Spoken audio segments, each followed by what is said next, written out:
You are now tuned in to the Security Guard channel and Security Guard Radio with your host, Atypical Security Guard. It's time to set the standard, bridge the gap, and be great. Yo, what's going on, guys? It's your boy, Atypical Security Guard. I want to thank you for joining me for tonight's Security Guard radio broadcast. Listen, I want to talk about that Dave Chapelle situation real quick. You know, we touched on the situation a couple of weeks ago with Chris Rock talking about the potential or hopefully the changes that we were going to see in security in terms of people being ready for something like this. Guys, I went and saw Dave Chapelle perform 2 weeks ago here in Portland, and he actually joked about people jumping on the stage and having his security. And you know, it's really sad that too often in our industry, whether we're talking about your garden variety mom and pop store, you're talking about a apartment complex or some sort of building, or you're talking about something at the level of Chris Rock and Dave Chapelle, people just do not take security seriously, and they should. No matter how many times, you know, something is stolen from the right side of the hallway next to the door, grocery stores continue to put things in that same spot. And you're like, you have seen what happens when you do this. You know what's going to happen. You know where this is going to go, but people choose to not make any changes. And it was so mind-boggling to me that literally 2 weeks ago, sitting at the Moda Center, which is 19,000 people, and, you know, Dave Chapelle making it very clear that he was aware of what happened. You know, he understood the ramifications of somebody coming up on stage.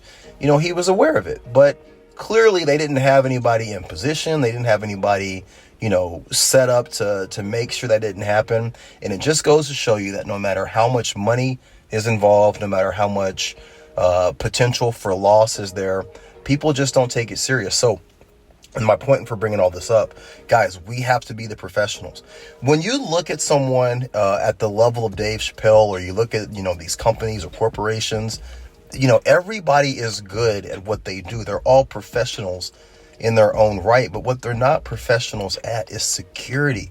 So if you're working in any capacity as a security guard, you're working in any capacity as a security provider, we have to be having these conversations with the people that are in charge. We have to be having these face-to-face, you know, exchanges of dialogue and going over all of the things that we see, the shortcomings, the pitfalls, the gaps, right?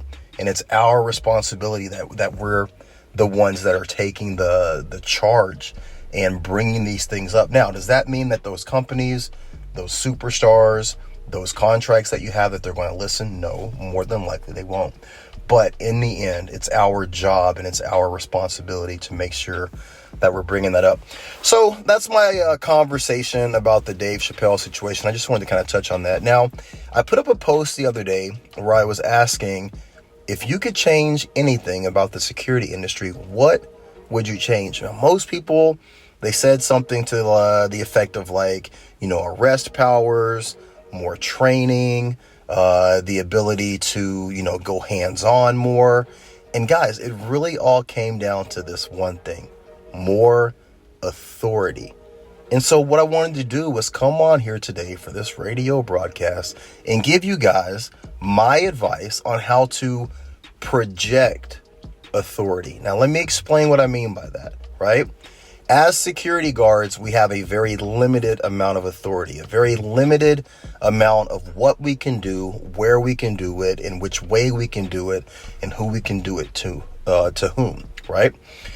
But that doesn't mean that authority is not needed for us to do our jobs. A lot of people, when you were making your comments, you were talking about the way that it makes you feel when you go to approach someone to remove them. If somebody's trespassing, or they're loitering, or they're doing open narcotics, or whatever it is that you deal with on your daily basis, that lack of authority to where people just don't listen to you. They don't give you the respect.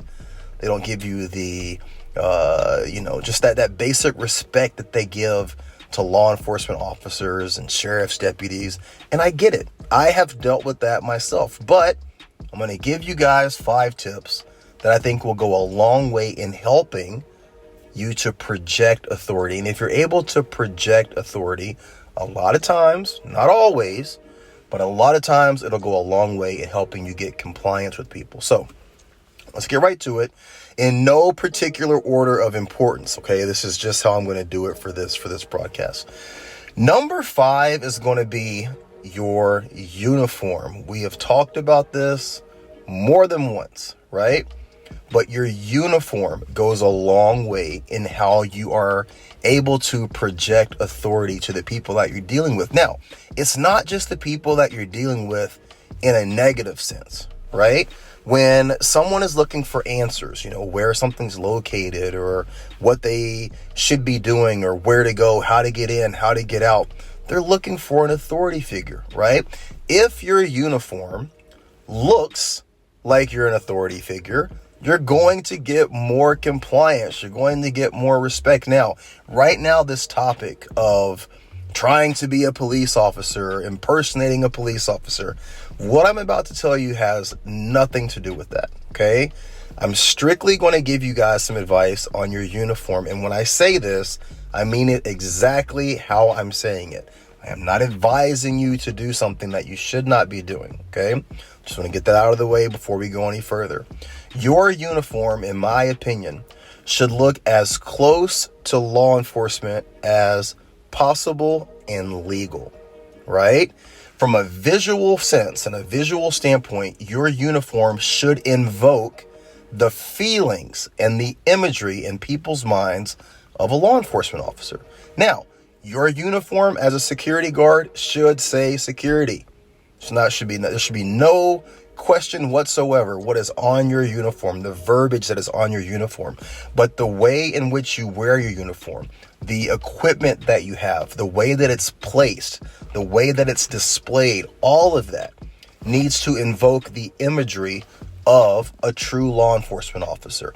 It is up to you, and it is your responsibility to make sure that you're not doing anything to convey that you're anything other than a security guard. But in terms of projecting authority and getting initial compliance from people, your uniform can go a long way. Now, if you're one of those people who works for one of these large box companies and you've got the bright yellow shirt or you've got the fluorescent green shirt and you're wearing slacks, or tennis shoes, I get it.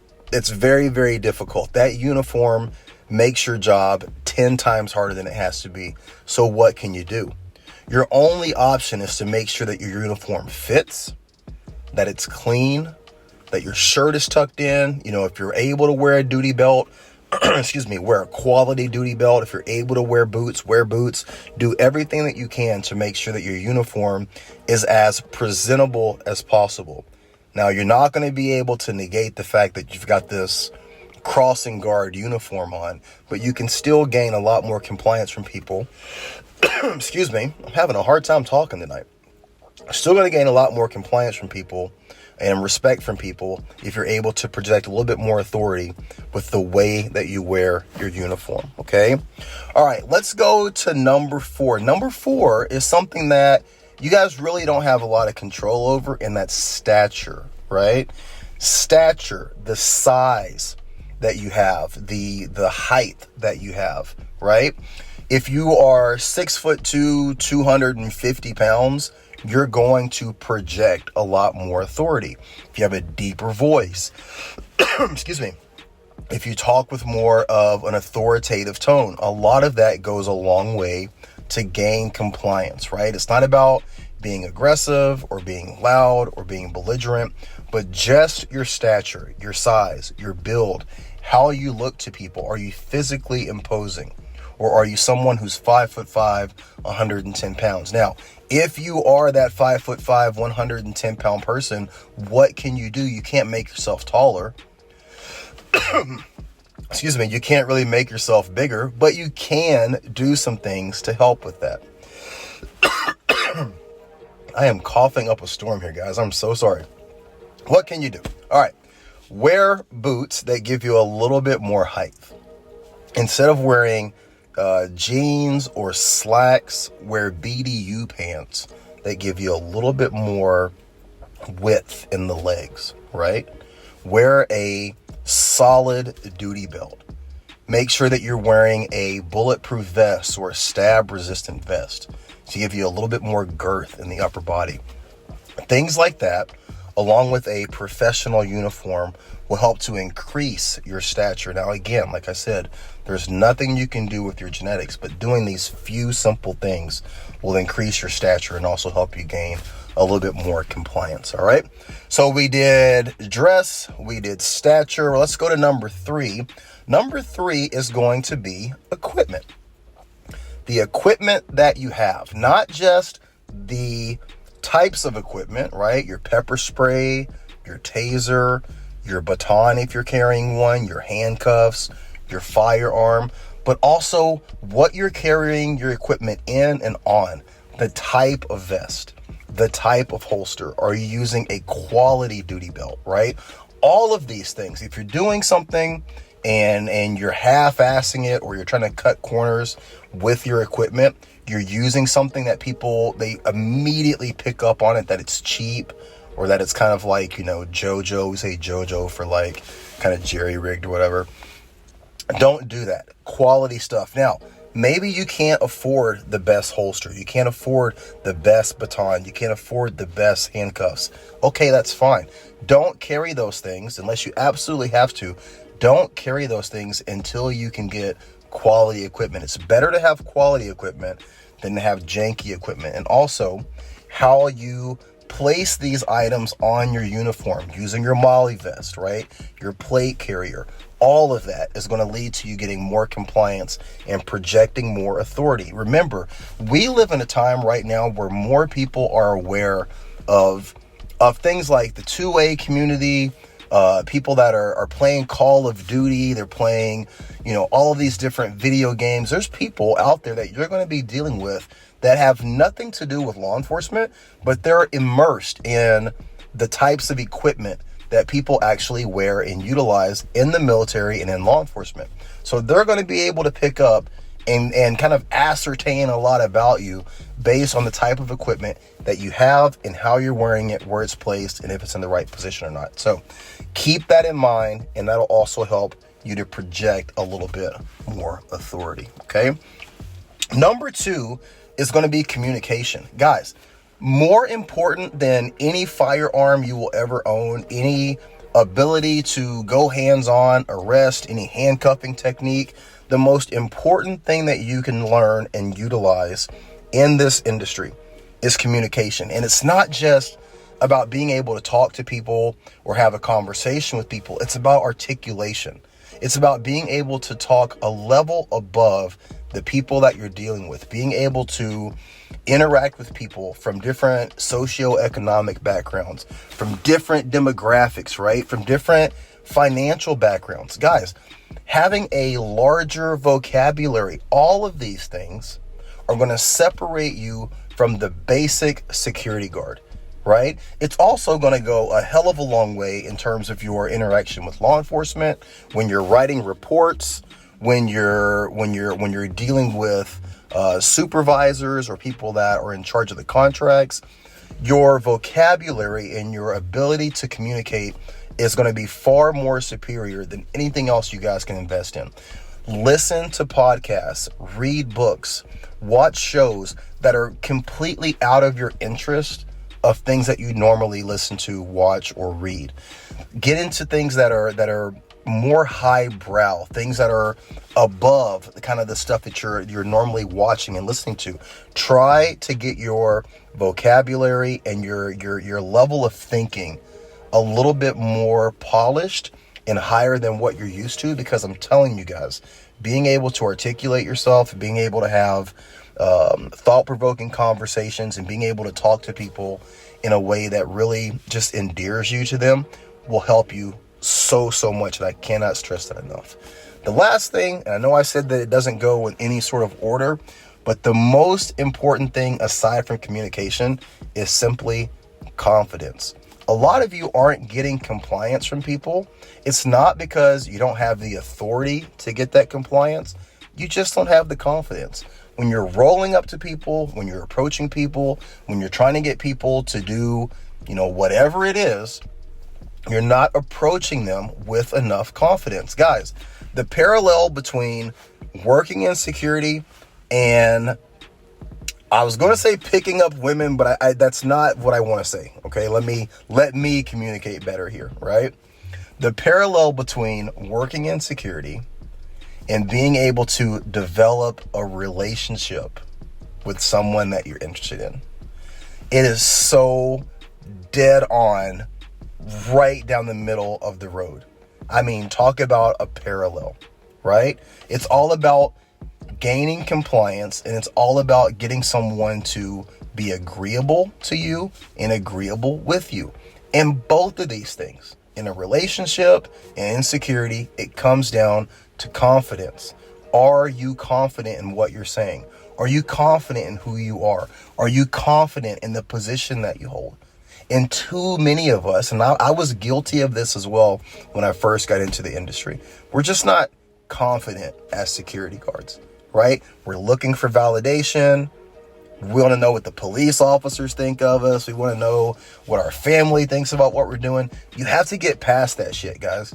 If you're confident and you're 100% dialed into what it is that you're being paid to do, what your job is, what your post orders are, you're confident in that, and you know that you can achieve the goals that have been set out for you within your company, within the policies that you're following.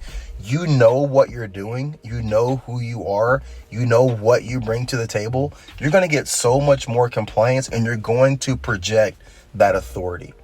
I don't have a hard time with authority. I don't have a hard time gaining compliance from people. I'm very, very confident. Some would say cocky. Some would say arrogant. Whatever the fuck. But I don't have that problem. I'm very confident in what I do and what I say and what I expect.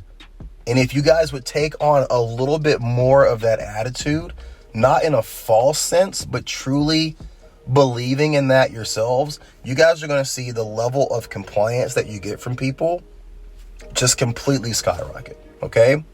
So those are my 5 tips on how to help project. Again, like I said, we can't give you more authority right now, but you can project more authority. And by doing that, I guarantee you're going to gain more compliance. All right, guys, as always, I want to thank you so much for tuning in.